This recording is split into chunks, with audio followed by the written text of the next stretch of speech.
I am a company driver with Bay & Bay. Company side, I want to say I've been a driver for a better part of a year now. Habits that help me stay safe is just knowing that you are in control of the 80,000-pound missile that you're carrying, and it's never a rush to get anywhere.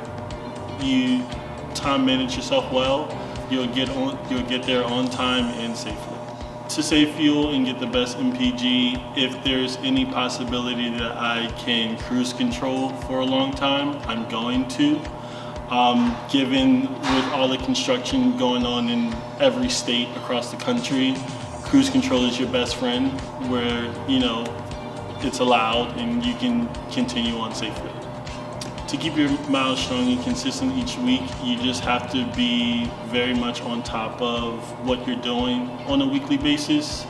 You want to keep a log of how much you're driving, and if there's any slack or anything that you don't agree with, a very good rapport with your driver manager will help solve that.